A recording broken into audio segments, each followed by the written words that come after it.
And all the dancing goes on backstage. Hello, everybody, and welcome to this month's episode of Authortubers React, where we are reacting to all of the things that are going on in the writing and book community, our little end of YouTube and Instagram. There have been so many things. We took a month off, and then we're like, what a month to take off.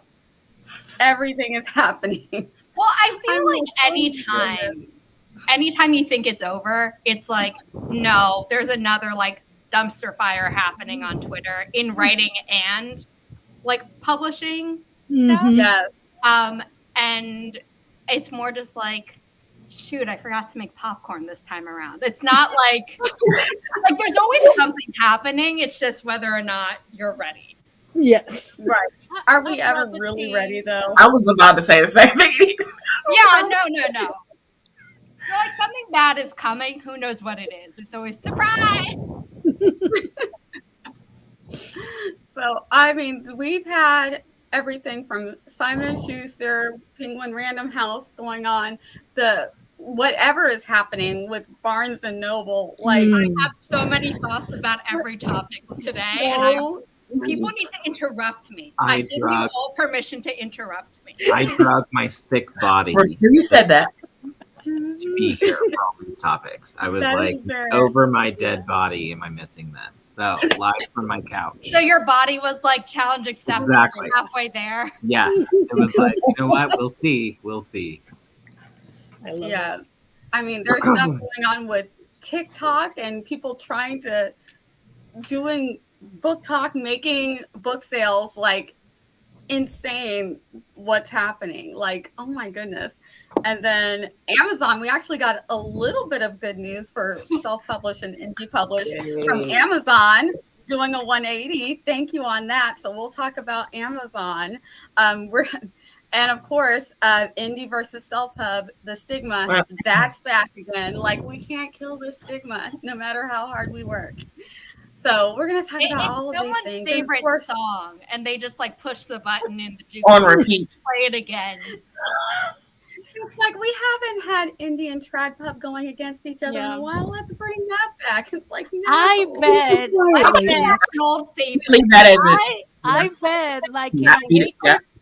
bet I bet in a week or two somewhere the Discord about the happily ever after romance topic is gonna show up again. Oh yeah, here we go again. We're gonna be like, romance doesn't need a happily ever after. Here we go again. Oh. Okay, so I know we're trying. Drag her back to topic. No, I'm ready. I'm ready to go. I do a podcast with another Authortuber, and we're finishing our third season, but in our second season, we like interviewed multiple romance authors who happen to all be indie, but you know, totally cool. And we asked them that question because it was blowing up on Twitter at the time we recorded, which I believe was like a year and a half ago. So it's probably due for like a resurgence. It already happened like 2 months ago. Yeah. That's why I'm like, I did see that on my Twitter again. Yeah, I'm like, in about 2 weeks we're gonna get it again. All right, let us do this. Let my guests, we're going to do quick introductions because we have a full panel today. So starting with my fabulous co-host, Zara, go ahead and we'll just zigzag around. I can do this quick. My name is Zara Hoffman. I'm the self-published author of 6 books, a young adult paranormal romance trilogy and a new adult sci-fi romance trilogy. Like I just mentioned, I am one half of the Writish podcast, which is about everything writing related from shiny new idea through publication and marketing, whether you're going indie or traditional. And by indie, I mean like what most people call self-pub, but that's a different topic that is not on the slate for tonight. And then I have also founded a small publishing company to uplift marginalized voices without pigeonholing authors into writing about their trauma, because sometimes a BIPOC author just wants to write about dragons. It doesn't want to write about racism, and they should be allowed to do that. So that's me. Oh, it's my turn. Esther. Yeah. Sorry, I was drinking tea. Hello. Yeah, you were. Hello, I'm back from the semi-dead that put me Fiona in. I am Esther Marie Andujar. My channel is the same name. I am a Puerto Rican writer aspiring to be a hybrid author. I do have a serialized story called Marina the Vampire available in Kindle Vella, Coffee, and Patreon for members.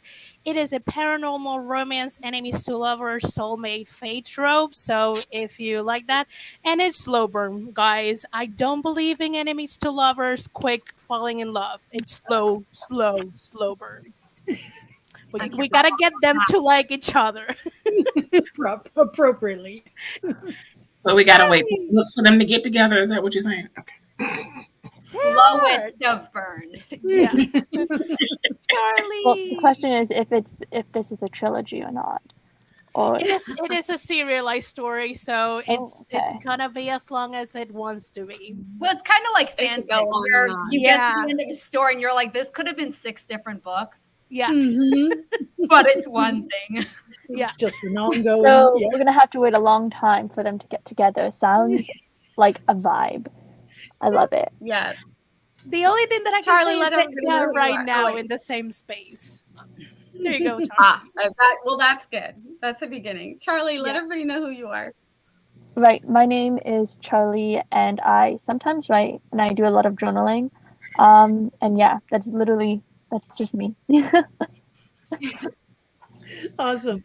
Hello, friends. I'm Desiree M. Ortega. You can find me over on YouTube at Coffee Reading Writing. I post weekly videos on Wednesdays. I also stream now on Mondays at 8 p.m. Eastern Standard Time, right by the moon live streams. I'm also on Ko-fi. You can find me under Desiree M. Ortega. And I have some merch shops over on Redbubble under CRW Shop or coffeereadingwriting.com for an Etsy printable shop. And that's me. Hi, y'all. I'm Barrett Laurie. I am, when I'm not sick with the flu, I am sometimes on YouTube making videos about my journey to traditional publishing. I write stories for ordinary queer kids living extraordinary lives. I host critique group live sometimes. Don't ask me when. I'm not quite sure yet when we're coming back, so we'll see. Also, I am 1/4 of this cool cats here on Authortubers React, and I can be found on lots of writing streams throughout the week. So glad to be here. Lots to chitter chatter about. JC. Hi, I'm author JC Carpenter, self-published author of 2 books, The Diary Succession of Lies and The Art of Love Poetry Collection. I do lots of things on my channel. I have an online magazine, a blog, online store, and a Ko-fi page. I live stream on Wednesdays from 7 to 9 p.m. Eastern Standard Time, and that is me in a nutshell. Yes. And Yeah. I am Nia from Vixen. You are here on my channel. I host writing streams at 7 p.m. on Tuesday nights, so you can join me then. I am a mom of 4. I'm a Loki mom, and I'm a hope to be self and traditionally published author. Hybrid is the way for me. And yeah, we're going to talk about all of the things that have been going on that we have missed. So, what do you guys want to start with? You guys want to start with some good news? Oh, I wanted to go right into the trip. Okay. Just wanted to get it over. Let's take the easy things first. No, let's do the hard stuff first, and then we get to the light Well, stuff. at the end. I like, aside from On this, the lighter notes. are there any easy things on this list? If you end on the win from Amazon, we end Yeah. on a good note. Yes. I feel like the Amazon new policy. I say new because it's still not said. I think it's the easiest one because we've been fighting for this for so Yes. freaking long that it's just like finally. That's why I should go at the end. Finally. We may not get to it though with everything else. Yeah, that I we're feel like going we're to not going to get to Yeah. that. I just wanted something light and good to end on. But okay. Oh, We'll end on wait, something fun. You know, That's the only end on good the one to watch though. let's end in disaster. chaos. Oh. Let's burn it All down. right. So for quite a while, some TikTokers had been using this as a life hack, not a life hack. Book And talkers. book talkers, yeah. Mhm. And what they would do is they'd get the digital content, read it so they could review it, and then return it after they've read it. And then we find out that this has been happening with Velas as well, reading 100% of the content, not reading a little bit of it, deciding that they don't like it, and then returning it, but reading all of it and then returning it. And this had been going on until recently. So for eons, I didn't even know you could do this.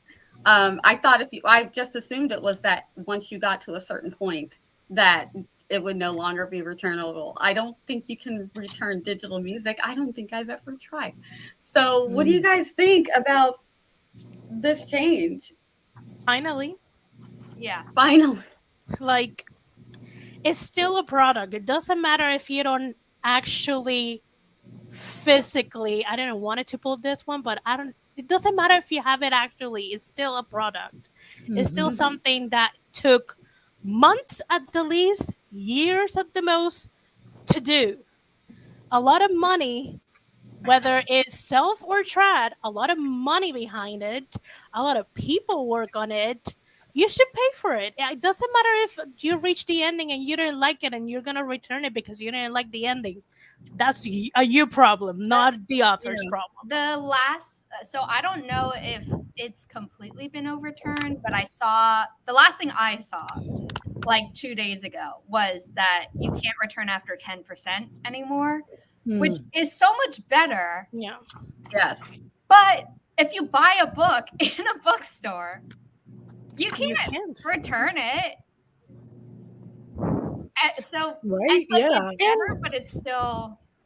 And the look inside feature is the 10%. Like you don't even have to buy it. Yeah, you don't have to look buy it. inside of it. But I'd rather people not buy the book at all rather than me think that, oh, I got a royalty and then surprise.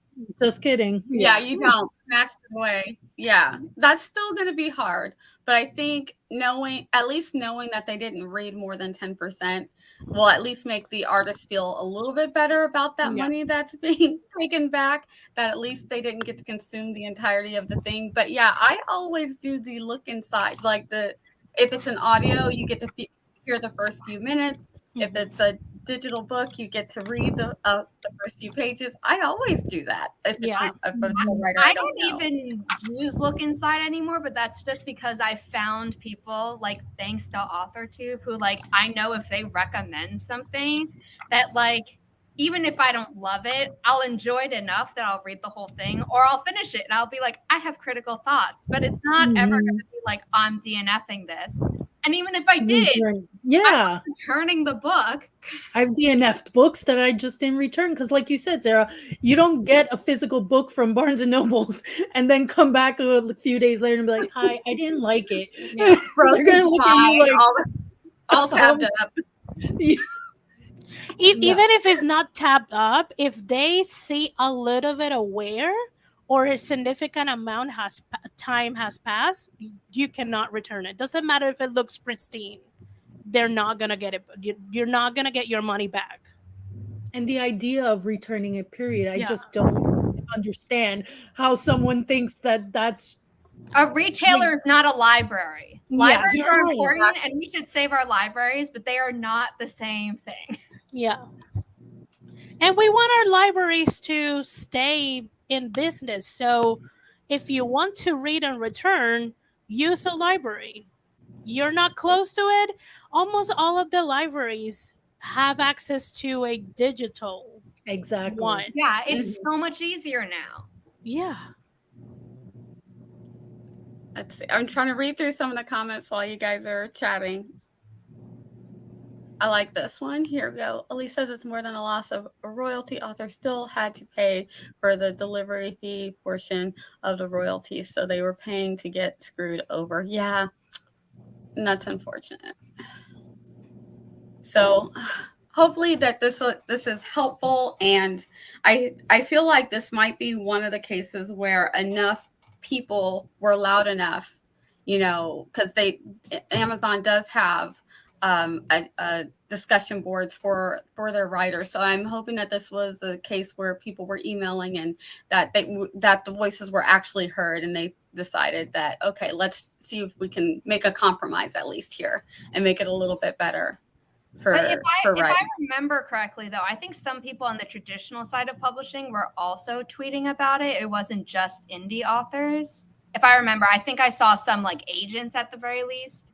Oh, that's talking awesome about it. So that, like, while I want to believe that they paid attention to like the coalition of authors that were complaining about it, part of me is like, I think it's more that they're like, oh shoot, we pissed off both sides of publishing. Yeah. All right. So that's our bit of good news. We're going to move into some of the hot topics. And I want to preface this. I know people in our chat have wrenches. We are not linking anyone's channel. We are having a discussion about the reoccurring stigma that comes with indie publishing. Let's go ahead and knock that one out because it's reared its head again. And I know so many people had thoughts on it, and I really liked the discussion that I was hearing on my end. I don't delve into all areas of the interweb, so the discussions that I've been receiving have been really more on the positive side and more on the side of, here we go again, always trying to fight this stigma. And yes, there is good and there is bad, but it's not all bad. Everybody who's writing isn't not caring or not doing the best that they can. And I know the subject coming up rubbed a lot of people the wrong way, or probably rubbed them the way that it was intended. I don't know. It just irritated and upset people. Yeah. Yes. Especially people that are self-published authors and indie publishers.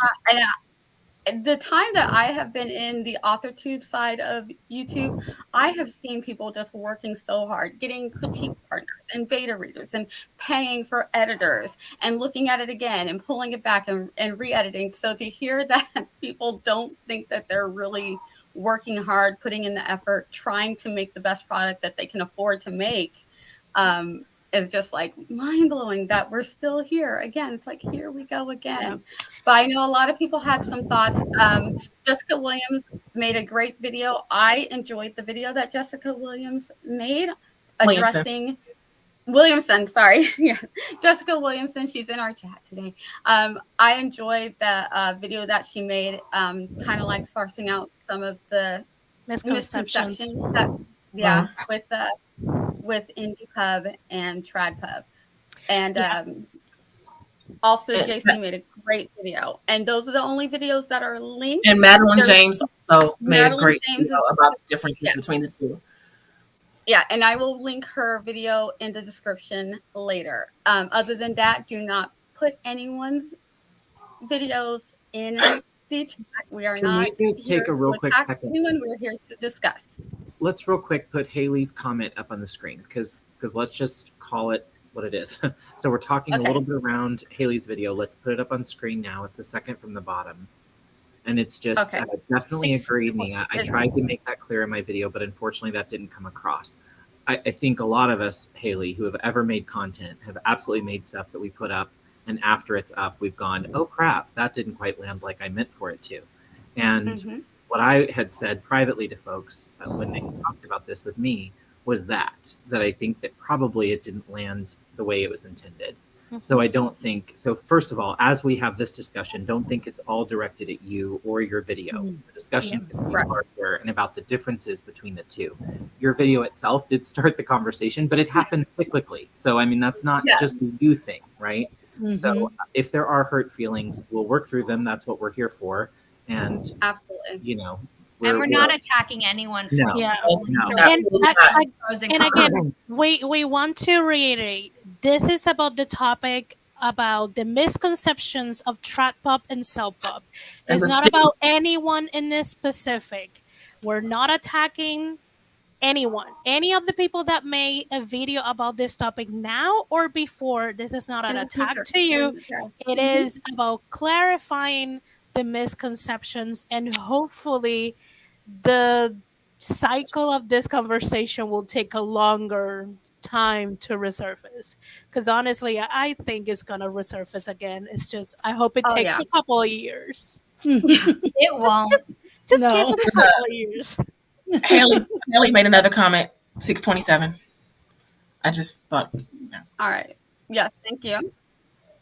And Mhm. she says, I do apologize to everyone that it came across as disrespectful. I only meant to share why it's not for me not to be hateful towards anyone else. And I like the idea of sharing, because I've shared too why I prefer to self-publish, and why some of the things that I'm going to do will be hopefully traditionally published. But I think it's perfectly fine to share why we want to take the publishing roads that we want to take. I think that we get into trouble and we get into murky water when we start putting one way down to elevate the way that we want to do it. Just because I'm doing it this way, I want my YA and adult books to be independently published myself, or with a small indie publisher, or just completely self-publish it myself. But my middle grade work, I want to try and make it go TradPub if they'll accept it. It's going to have a diverse cast. It's going to probably have other. I know that there is an LGBTQIA plus. There are 2 characters in it, and so the middle grade goes into YA. So I know that those characters are there, and I don't know that TradPub is going to accept that, and I don't want to change those characters. But it's something I'm going to have to work through if I want to get this middle grade book traditionally published. Whether it's good enough yet or not, I don't know. That's still the work that I'm doing on the manuscript itself. So I think go ahead. Yeah, go ahead, Nia. Go ahead, finish No, your I was thought. just gonna say I was just to wrap that up, it's just that just because that's the way I want to do it, I don't feel like anyone who's like, oh well, I'm going to indie publish my middle grade. I've got nothing negative to say about it, because I if I can help, I want to help. That's what my channel is built on. That's what I do here in this community. It's like, what can we do to help each other succeed? Working together, writing together, just cheering each other on, for helping promote each other's books, whatever it is. This corner of Authortube anyway. That is what we try to do. So, other people, your thoughts? I think what causes this kind of misconceptions and miscommunications in this conversation is that when you decide which path, or for the some of us that were taking both, there's a lot of nuances, starting with genre and age category. Like, it's as much as we want to be like one dimensional about things, they're not.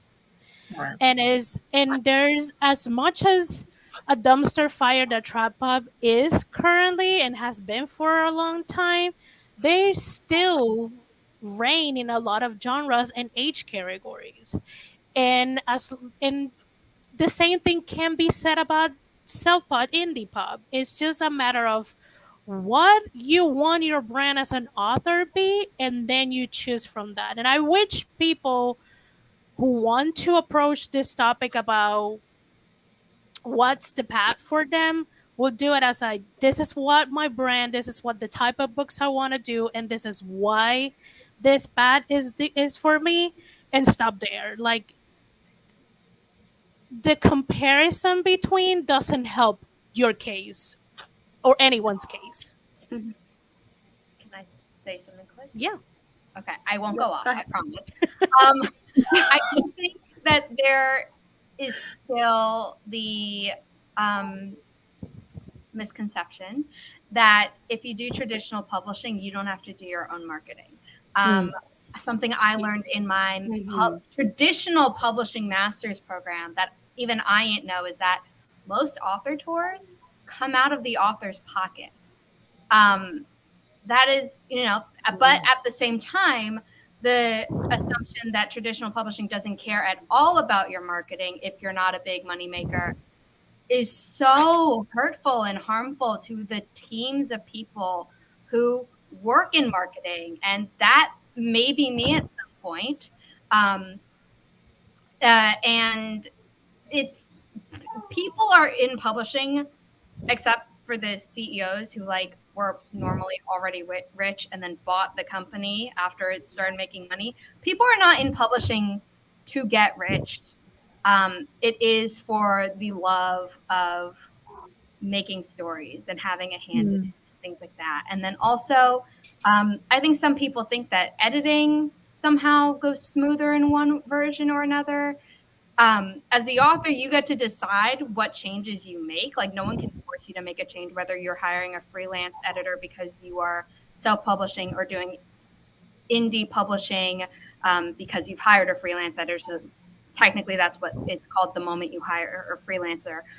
But if you're in traditional publishing, there are some agents who want you to edit before they even submit to editors and publishing houses. And then you get edits from your editor in the publishing house. It's not, you get through the gatekeepers and you don't have to do any more work. The line is blurring a lot because with better technology, self-publishing and indie publishing is lowering a lot of barriers. And sometimes that means people who think it is a get-rich-quick scheme won't put in work. But a lot of people who want this to be their career, and even if they're content like me, where their writing is not intended to be their main source of income, or for people who want to be able to quit their day job eventually and live off their writing income,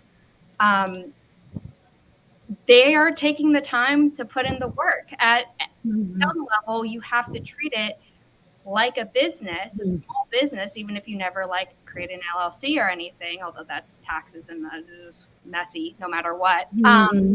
Because like Esther said, you are making a product, which means you're making it for an audience, and you don't want people getting mad or returning things if they can and things like that. So as the author, and no matter what you're doing, there's a lot of work you're doing. And I think people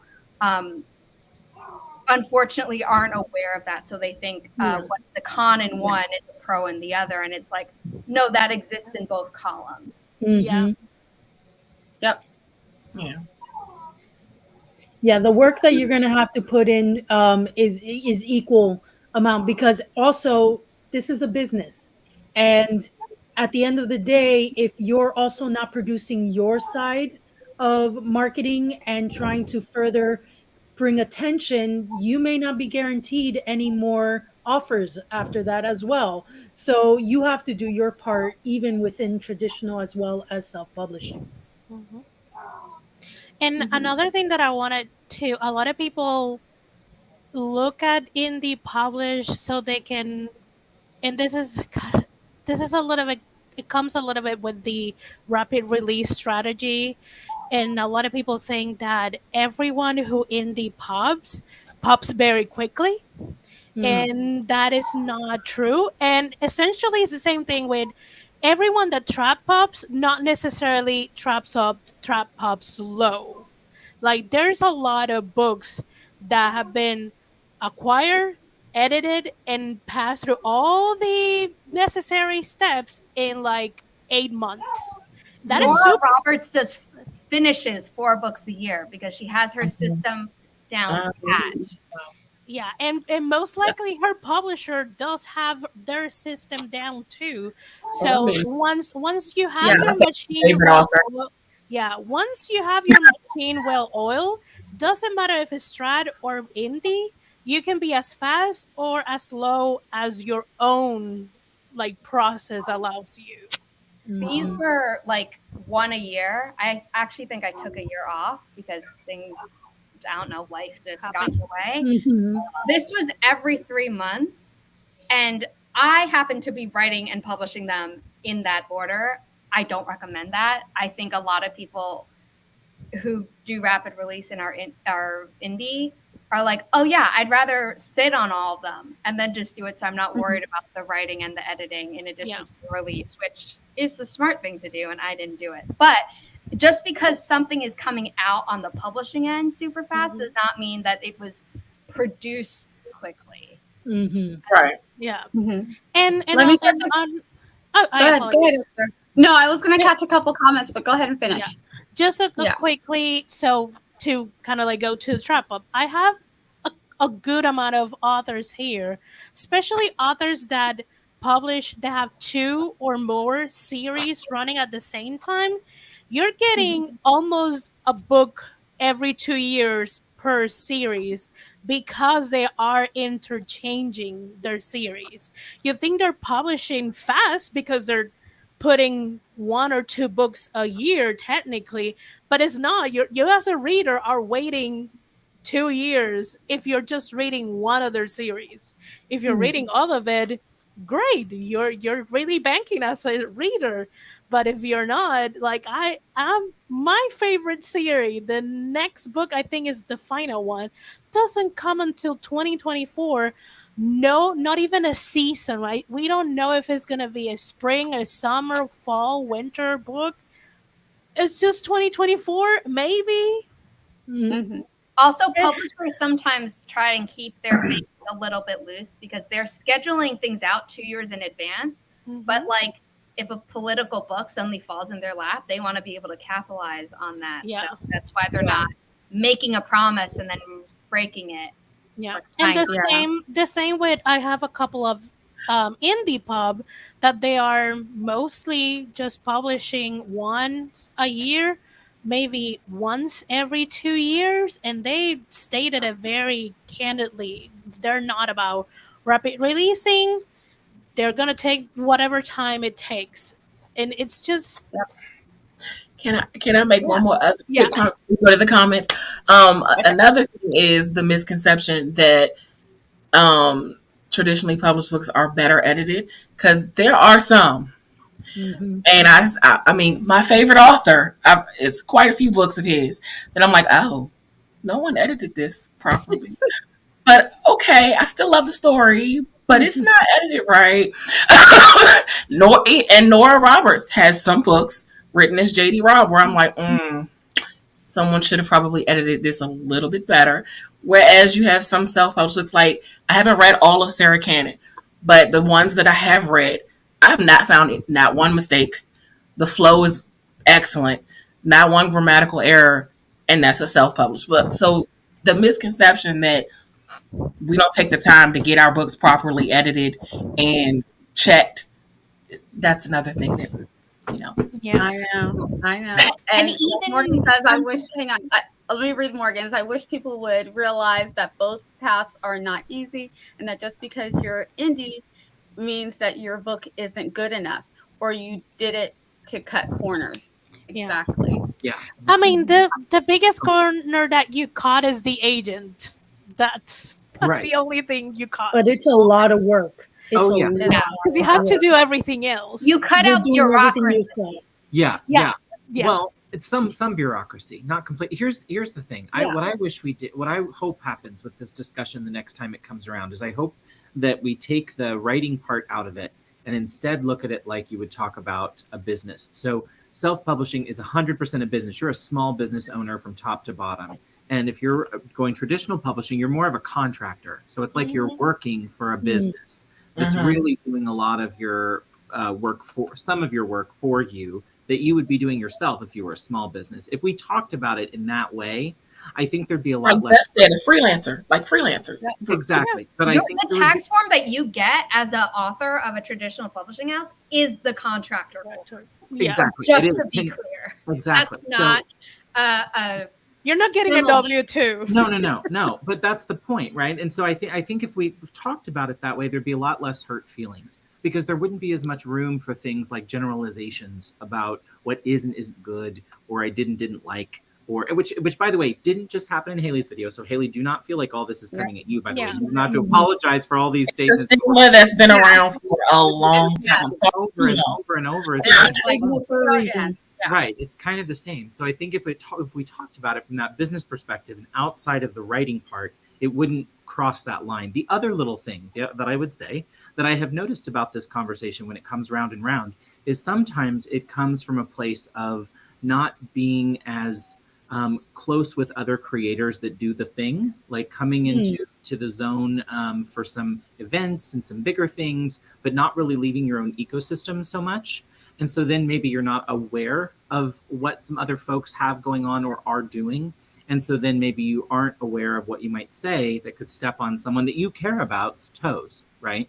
And so and that is also not directed at Haley. That would be directed at someone who had this conversation when I first came on Authortube 2 years ago. 100% kind of showed themselves for like, they didn't really watch Authortube. They basically kind of went around and used Authortube to grow their own audience and then kind of dissed on us all when they started their thing. And so I think, that's how I saw this when it comes around over and over. It comes the same way. It's always a video. We're all always pissed. Even if I'm not even self-published, I was pissed. I was just like, oh boy. Yeah. But it's mostly just because of the discussion, right? Because we're thinking, we got to figure out a way to, because we're all fighting the same beast. And that's just selling books. So it's just every time we think that this discussion is over and we've moved past the stigma, it rears up again. Sure. Yeah. Sure. Yeah. And that's okay. I like Victoria Talks writing comment at 642. Because it happens in Trap Pub, but it's like, can we not try to dump on each other to elevate the other? It's like, it's not the take you think you're doing, and it's not doing you any good image or anything like that. No. Like, please, just learn better marketing tools. People on both sides can also spam their book equally annoyingly. Yeah. Yes. Oh, yeah. I just want to say that. Yes. Yeah, I was saying because I put a little bit about this in my blog that I'm going to put out next week. But I've not met someone who has traditionally published a book who's not like, hey, I wrote a book by my book. Right. Because you want to reading it from the rooftop. You didn't write to just sit on yourself. A lot of them even have displays, and I'm like, that's how you're spending your Trap Pub money, just creating a display. Not only you're showing it, you're gonna talk about it like every 5 minutes of the video. Like, chill out. And like, Regina brings up another stigma too, but age.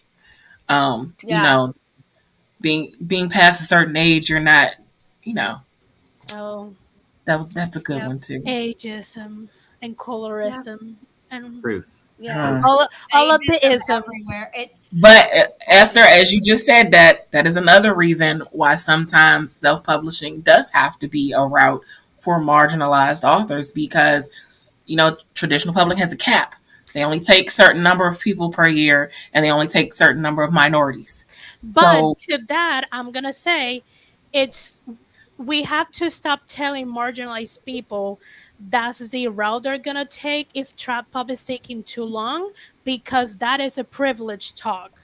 Because marginalized people don't have the capital to just like, I'm gonna self-publish. We don't have that. I'm just saying that it is a reason why a venue is harder. It is a venue, and I'm glad we have it. Again, I'm gonna be a hybrid author. It's just, I hate when people talk from their privilege to tell marginalized people to stop trying Trap Pub and do Self Pub because it's gonna be easier. It's not. It's a lot. It's the same amount of work, and it's a lot of money we don't have. Regardless, it's all gonna be hard. Like a lot of marginalized people live paycheck to paycheck. Some of them are like hanging by their nails, paycheck to paycheck kind of thing. Like it's not the support you're trying to say or do. Okay, but I'm glad that it is a venue. To Richard's comment, I'm not saying that Trap Pub is against all marginalized people. We have traditional published marginalized people in the Authortube community, so that's not what I'm saying. I'm just saying we're not having deals thrown at us. That's all. We're still a very huge minority. So I'm not saying I'm not going to try. Yeah. But I do think it is important. We're all still trying. I do think it is important to know that in the year 2021, and I'm sure 2022, there are senior executives at giant publishing houses literally saying the words, "We already have our black book for this season." Yeah. Like, it publishing, Yes.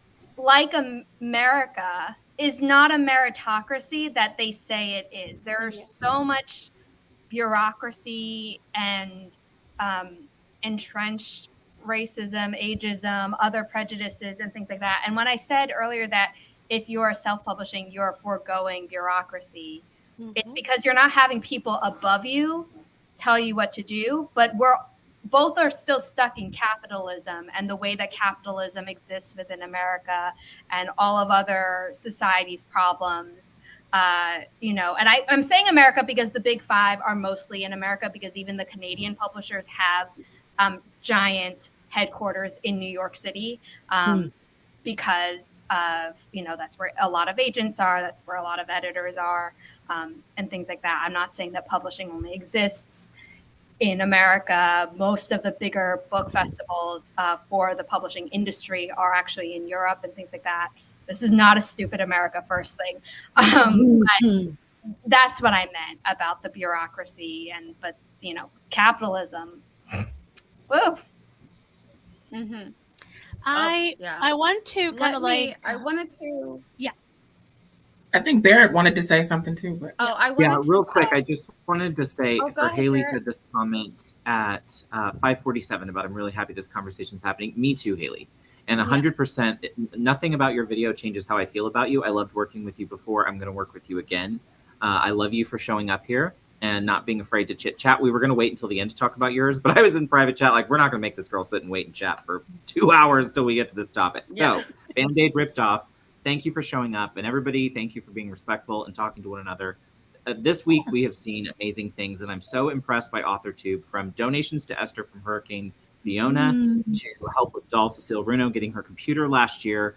When we ask people to show up, they do. And I love moments like this too, when it's like our worst moments where we still show up and talk it out, because that's what I'm here for. And way to go.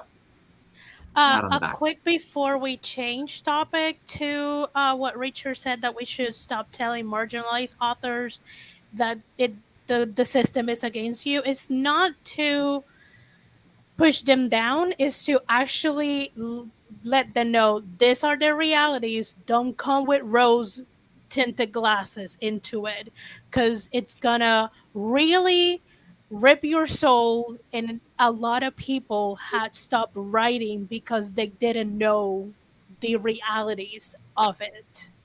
That's why we keep saying it. That's why a lot of marginalized authors keep saying it on social media. It's not to push other authors down, is to be like, this is their reality.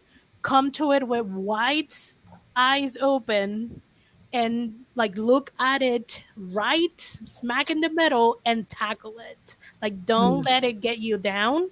Just work with it and work with us to stop this from keeping going on.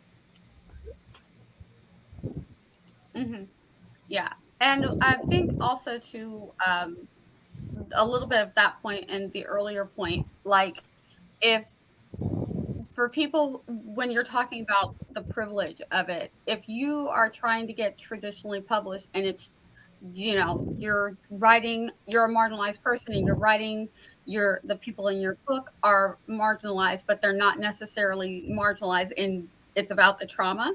Like, it might be like a girl from a marginalized community who has a disability, but she's doing magical things. It's not about necessarily people coming at her about all of her marginalized, all the marginalized things. Sometimes traditional publishing doesn't want that. They want you to, really, I don't want to say exploit, but, that's what they want in the forefront of the story. And if you just like, no, I just want to have a little girl that's got magic and, she's, doing magical things or whatever. But you don't have a lot of money and you realize that this is the problem. They want you to change from having the marginalized issue being in the background to the foreground. And you're like, I don't want to do that. And then you decide, well, if I want this book out here, I'm going to go ahead and indie publish it myself. But I only have $1,000 to do all the editing, to get editors, to get the book covers done. I don't have 20 or 30 or 100,000, whatever amount of money that people might feel sufficient to. You might only have $300. You've got bills and stuff to pay. You don't have a lot of money. So I don't want people to think that just because maybe something didn't come out perfect and you're thinking, oh, this could have been better edited. Maybe that person really is putting out as much as they can to get it as good as they can get it. But they also need to make money because we live in a capitalistic society. So if there's someone out there who does have that book that they're like, oh, it only went through round of edits because that's all I could afford, or my cover wasn't the best because that's the most I could afford. I don't want them to feel like they're any less either. I think we're all trying to put out the best product that we can put out. And I would like for where I'm at, if there's something I can do to help you, if you're like, I don't have that kind of money to do all of these things, to hire, sometimes your book needs different types of developmental editing. Not elemental editing, but for marginalized people to read your other marginalized. Oh, sensitivity readers. Sensitivity readers. Thank you. Esther. Yeah, but maybe you can't afford it, and you've got to do some trading. Like, I'll do some editing for you if you sensitivity read. Whatever we can do to help get what you need to get your book to where I feel like that a lot of Authortube, because that's another stigma. Authortube, it has a bad stigma, but I feel like that's what a lot of us are here doing, and trying to just fight back all of these stigmas. There's so many, people have a lot of negative ideas about Authortube as well. And it's just like, come on, guys, we're trying over here. We should all be supporting each other. We're all on the same journey here. We're all wanting more or less the same goal. And so better to band together and encourage each other and lift each other up, celebrate our successes, and be there for each other when we fall down. And, should all just be together on the same journey here. We want our stories heard, but also to be paid for it. Otherwise, we'd all be writing fanfic for free. Yes. And I already do that. But only doing that. You know what I mean? We do want a little something in return for sharing our stories. Yeah. Yeah. I want to live a creative lifestyle, but I can't do that. Go on, Nia. Sorry. Right. Let's wrap this up with a kind of fun would you rather. So think of that project that you have that you'd love to have it traditionally published. So would you rather with that project, would you rather have it imperfect but a good story, but have it never be published, or have that imperfect story self-published with some success but with the problems in it? I don't like this. Do you want to look out there? Let's not. Same, Esther. I just want to rebel against it. I'd rather query in Mythical Books and have it published there. Thank you. This is a good thing. Okay. Say that one more time. We're going to Zara. Yeah, say it again, and then I'll do it. Just say things. Say it again, Barrett. I will probably query in Mythical Books, and that would be how this would end for me. That would be my would you rather. So sounds like a really good plan. Yeah, this is a great segue to a thought that I was having, and I was like, how should I share this? But this is great. And how do we quit to MMB Books, Zara? I'm sorry. One thing I think every writer and author should learn: the first book you write and seek publishing doesn't have to be your debut book. Mm-hmm. And this is my rebellion way to answer your would you rather. I'll keep querying until a book lands me an agent and a publishing contract. And then the other ones, once I have money, I will self-publish because I'm a freaking rebel. I don't like that would you rather. There you go. And for everyone who's wondering what is wrong with it, because it's a would you rather, that what is wrong with it would be whatever it is for you that would be wrong. What is that thing that would make you feel like, I don't know. So Like, it's a would for you rather. me, it would be that there are still like some grammatical errors. Like I do my best with my books, but I have paid for editors and still had. I once paid for an editor way too much money for how little they did. And so you can't always guarantee that you're going to have a good editor. That does suck. But I'm still so happy that I have my 6 books out with their imperfections. And, you know, if I wanted to, I could go back and like edit them again. But then I'd have to pay for more ISBNs. And I'm like, I don't want to do that. So like, that's my choice. And I know that someone could go on to Amazon or Goodreads and be like, there are grammatical errors here, and be like, okay, buddy, but like that's also in traditional publishing. So I'm not going to let that like hurt me as much as maybe it would have back when I was reading books that didn't have as many errors. But for me, I'd rather just share the story. But I understand that some people would rather pick one if forced to choose. I totally agree with people who are like, you're not going to make me choose. I'm going to do one or the other first. But then hybrid is the goal. And honestly, I think for the empowerment of authors, I think hybrid is the best for everyone. But like we talked earlier, financially, that's not always possible. So, but my traditional publishing offers like really high percentage rates to authors, just to put that out there, because I understand both sides of publishing. And the link is in the chat. Yes. Gotta say, I'm a little intimidated about querying you, Zara.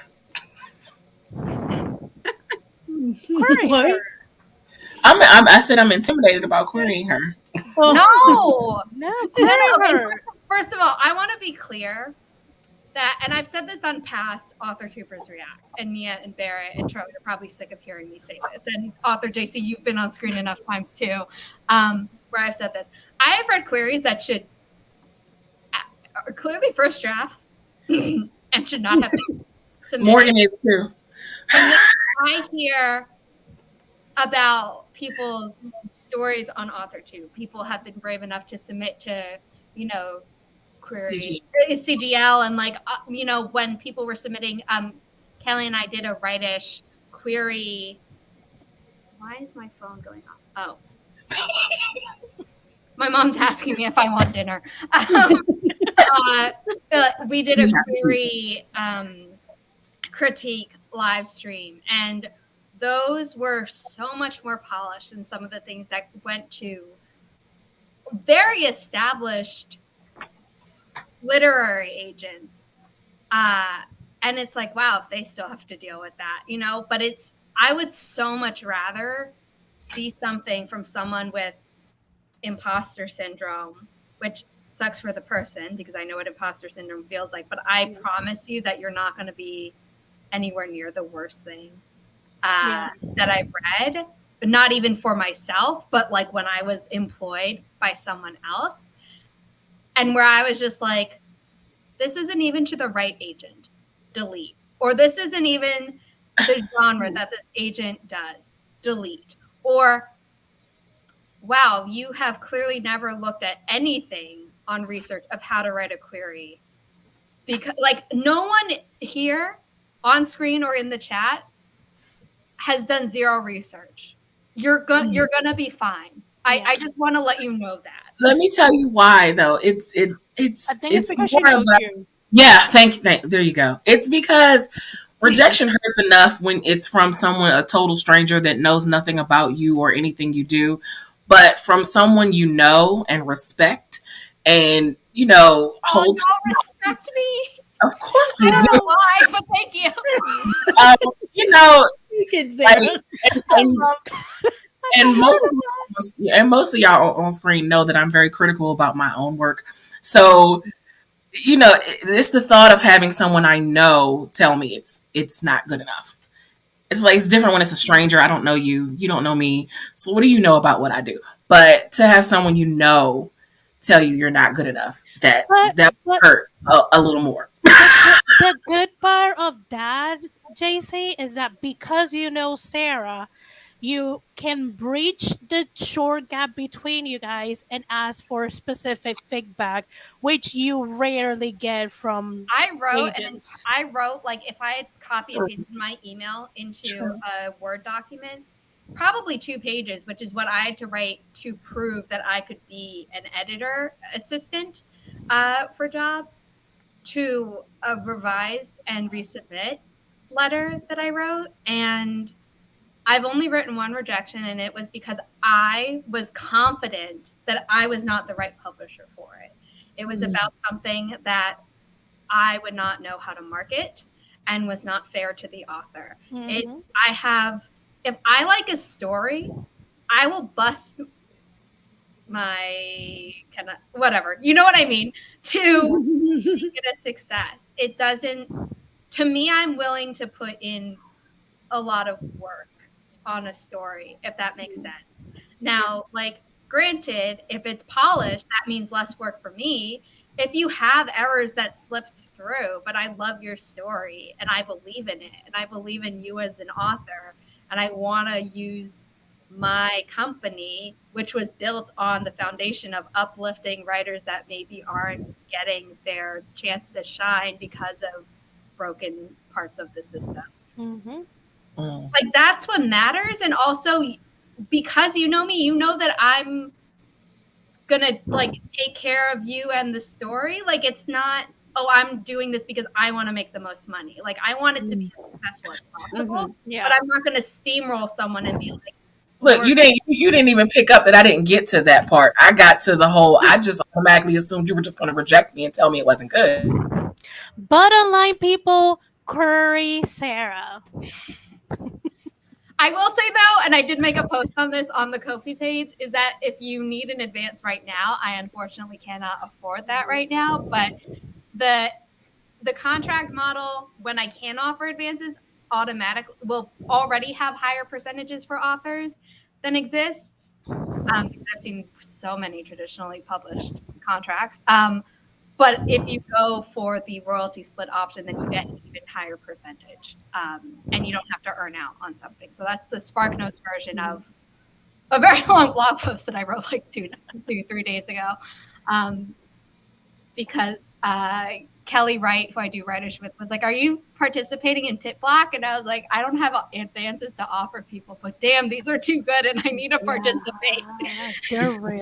They brought the game. I was like, I don't have enough battery, but this is so good.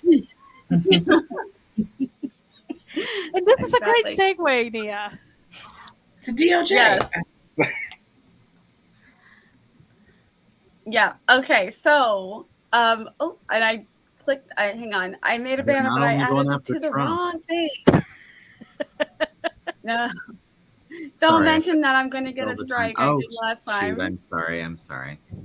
I was just trying to. No, I don't think anyone noticed. I got a whole thing. We had a subject this time, and I'm like, "Where's my video?" I go back and I look, and it's like I've got this thing, and it has like this yellow mark of all of this whole conversation. I was like, "Oh, let me fix that." I didn't want it to get taken away. Yeah, I don't know, but it was the bot that caught me, or somebody was like, "We don't like that." I don't know which it was, but I was like, either way, I worked too hard on this channel, guys. Yeah. Let me see. Let me edit this right now. We are going to talk about the Department of Justice. Speaking of, do we know how many books traditional published authors actually sell? Because 12. I'm 12. No. The number is not good. I mean, Yeah. at this point, I don't think. Zara and I are Sorry, and there's a little lag. I I'll put up a banner to try and help you, and then There's a power struggle going on back. Let you do it, Sarah. You do it. You can, because I'm like, it takes me forever. I'm like, what is this? I'm so sorry, Nia. I'm like trying Like, to I help got you. it. I appreciate you so much, Sarah. I'm trying. Anybody want to give a rundown on what is going on? Because I have so many thoughts, but my main thought is that this is nothing to help us, no matter what anybody says. They're not thinking about the writers and authors at all. But Barrett, do you have a good rundown? Quick one? Are we talking about the DOJ? So Yeah. Yes. We're getting into the really hot tea. Well, no, I'm just going to give the take of what it is so people know. This is the boring part. It's an antitrust case. So it's a merger that's happening, and the DOJ is saying, wait, I'm not sure this is legal. If you do this, it might be a monopoly, which, spoiler alert, it is. So there has been It would be 80% of the publishing market, which makes it effectively impossible for another to compete. For anything else to compete. Like it's not that it is 100%, but it's effectively. It's enough. Yeah. It's wild. Yeah, it's wild. Anywho, so there was a trial with these just some really amazing testimony from like famous authors and then accounting firms that came in and said things that were mind-blowing. Just all kinds of fun things. So Esther, you take it away with some of the Twitter fire that we were chitter-chattering about. Lord Jesus, I even pulled the Publisher Weekly rundown of the weeks, because good Lord, Jesus Christ. This account also features screenshots of like people my age who work lower in publishing texting each other and being like, "Do you believe this?" So buckle in. So. God, how can I resume this dumpster fire? First thing, the CEOs of all of the big 5 publishing don't even know how their own companies work. They claim to not know. They're like, we don't know. We just gamble money and hope it for the best. Yeah. Or the editors are what the authors and editors are what make a book a success. Okay, so what about everyone in marketing and sales? Marketing, sales, publicity, Barnes and Noble, which we're gonna get to later. Distribution, like there's so many little like publishing machine, either trad or self, is a lot of different parts that need to come together to make a book successful. And success, you decided what that looks like. The problem with this is the CEOs that were talking under oath were saying that, and this is just mostly low advances, and their low advances was like 100K. And it's like, that is not a low advance. Like, we know of people that get like 20K as an advance. There's been horror stories that they get a 10K advance. Yes. Trap pub, like big trap pubs, houses. So we got confirmation that they really don't know what they're doing, that they have a very skewed idea of what a lower advance is. That they essentially don't know how their marketing, sales, distribution, editors, acquisition departments work. It's just, guys, help. This is like very convoluted. Like this is a 3-week trial, people. This is hard to tackle. Yeah, the money for the writers at the tip top is so different from the money for the writers at the bottom. But even some of the examples that they tried that were being thrown around, like you're talking in the millions of dollars. But there was one writer who was selling their autobiography. I believe it was their biography or their autobiography. And they were given an offer of a small millions amount of money. But because there was another company that they could go to who offered them more millions of dollars, the original, I was it Simon and Schuster or Pink, one of them, and the amount of money that they were able to get because they could shop around and say, well, if you don't want to give us what we want, these many millions of dollars, we'll just go over here. If the more these big five merger, the less opportunity there is for that shopping around and to get a higher number. And they don't seem to understand that that's good for writers to be able to have another place where they can get more money from. Yeah. If they feel like if they're the only one, that they're going to be fair. And clearly you weren't, because she was able to get, or were they? I don't know who it was. Yeah.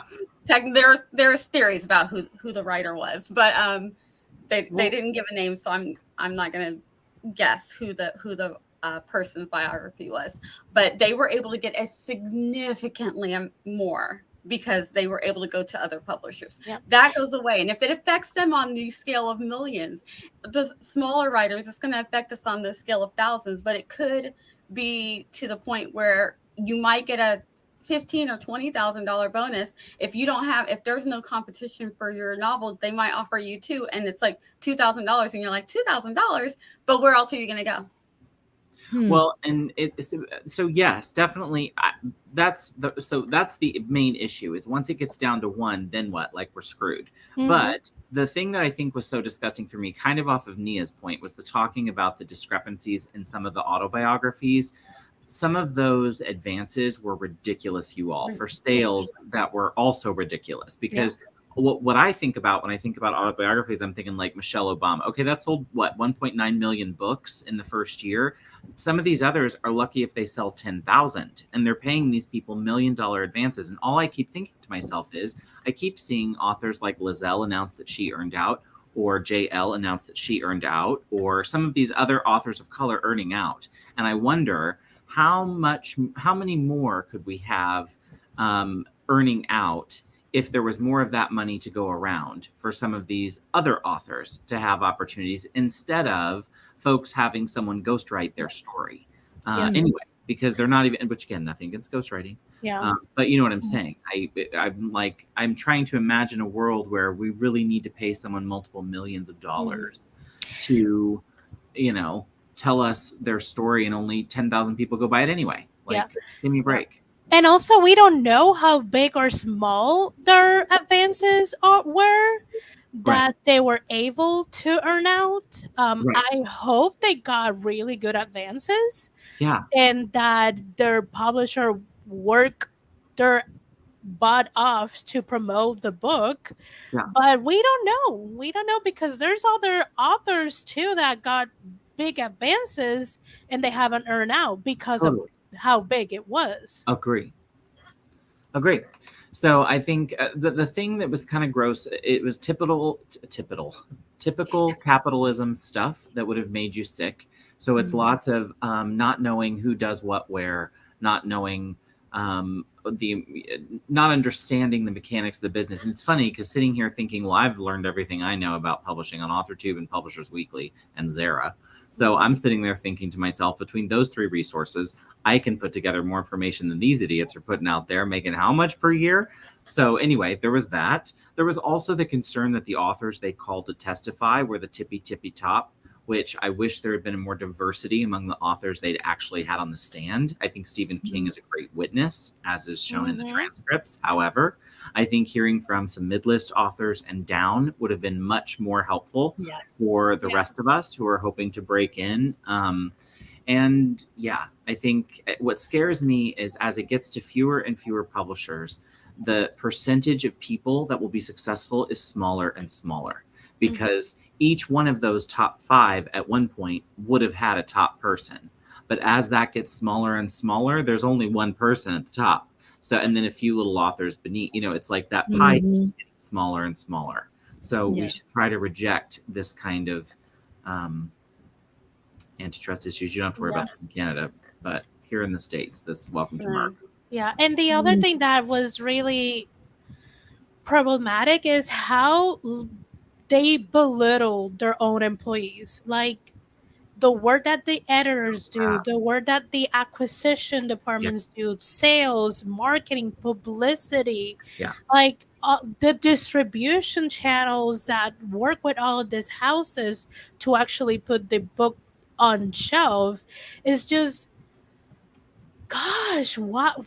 This is so horrible. It is horrifying. While I was reading the tweets, I was like, this is horrifying. I mean, it kind of like ignited me, the flame that was already there. It kind of like ignited more to want to be part of the change.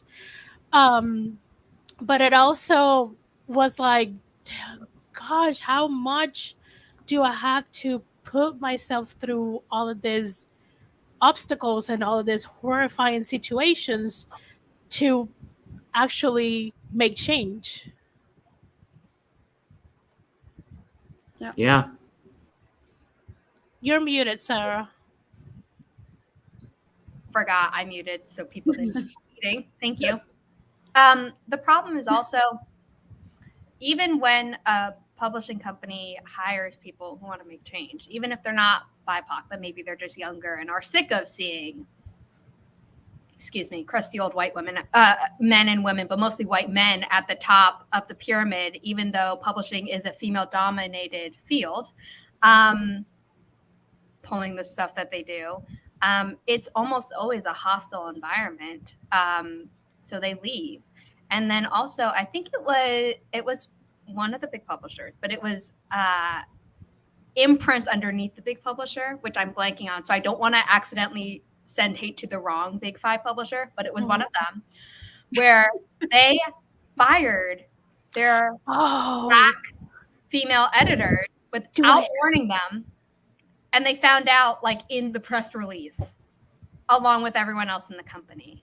And those editors could not reach out to their authors and be like, this is what's happening. I know it's scary. I'm going to like try and make sure that your books get passed off to the proper person who like cares about your stories and cares about you. Nothing. So even if someone ascends to like a high level where they were the senior editor, they were the acquiring editor for a department or for an entire imprint, and they just get axed, it's like, it's tough. Yeah, and they were the only like black editor, and on top of that, they were the one who were like creating all of these opportunities and programs to diversify the imprint. I'm checking if I have it on my bookmarks. Yeah, I'm trying to check if I have it on my bookmarks. I'm not promising anything.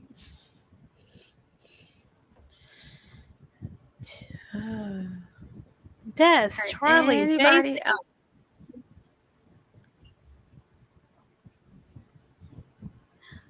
All right, if we are good, I'm going to, because we need to take a break.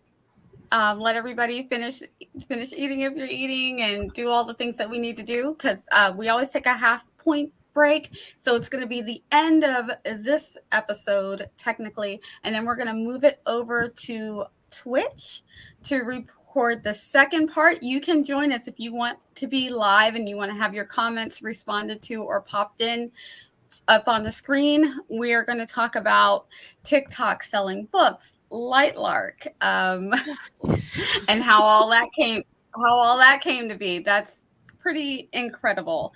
Social media and publishing, and we're going to also talk about Barnes and Noble. Oh yes. So I'm going to pop that in the chat right now where you can go. We're going to take a break. We're going to start that one. I believe it's going to begin at 7:45. That gives everybody enough time to take a quick break. But we're going to end this one by letting everybody do quick outros while I pop this into the chat. We're going to, no, JC, she knew I was going to start backwards. We're going to start backwards this time with JC. Go ahead and let everybody know who you are and where they can find you. Hi, I'm author JC Carpenter. On my channel, I do vlogs and masterclass review videos and other kinds of videos. I have a blog, online magazine, an online store, and a Ko-fi page, and 2 books, The Diary Succession of Lies and The Art of Love Poetry Collection. And I post videos on Mondays and Thursdays. I live stream on Wednesdays from 7 to 9 p.m. Eastern Standard Time. And Charliee? I'm sorry. I'm not sure which way this goes. That works. Me, Charliee? Okay, I'll just go. Yeah. Okay. Hi, I'm Barrett. This was fun. Thanks for having us see at Twitch. Des. Oh, that was easy. I should have just did that.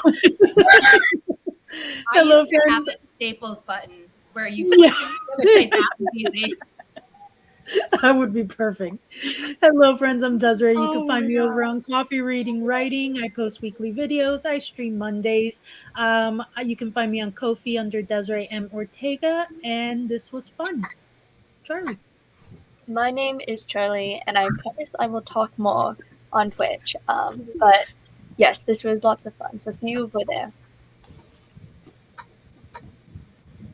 And we'll go to Esther. Oh, sorry. I was opening your Twitch channel. Esther Marie Andujar, He's Boricua ready. writer, in my way to be a hybrid author. I'll see you on Twitch too. I don't promise to talk less. That's Got it? Yeah, that's it. Okay, my name is Zara Hoffman. I'm the self-published author of 6 books, a young adult paranormal romance trilogy, which is slowly being turned into audiobooks. The first 2 are available. And a new adult sci-fi romance trilogy. My next book, a young adult dystopian romance, is up for pre-order. And I am one half of the Writers Podcast, where we talk about all things writing related, from shiny new idea through publishing and marketing, regardless if you're on the self, indie, or traditional paths. And I am the founder of a new publishing company called Inimitable Books, dedicated to uplifting marginalized voices without pigeonholing authors into writing about their trauma or marginalization. awesome. And I am Nia, the Vixen of Fiction. You are here on my channel. Thank you guys so much for joining us for this conversation. Join us over on Twitch for the next conversation. We're gonna get all into it, because this whole Barnes and Noble thing, and it's people have even been stepping all in it, trying to figure out what's going on. Some people have had some great content to help us try to figure it out, because they are really trying to not tell us what's going on. So we're going to talk about all of that and more. Join us over there. But for now, we're going to take a break. We will see you guys at 7:45 over on Twitch for those of you who want to be in the chat live. I'm excited, because that's some good conversation. Juicy. Yeah. Let me see. Let me find my thing. You guys ready to wave? You ready to do the wave? And we're gonna dance out, but you're not gonna see us.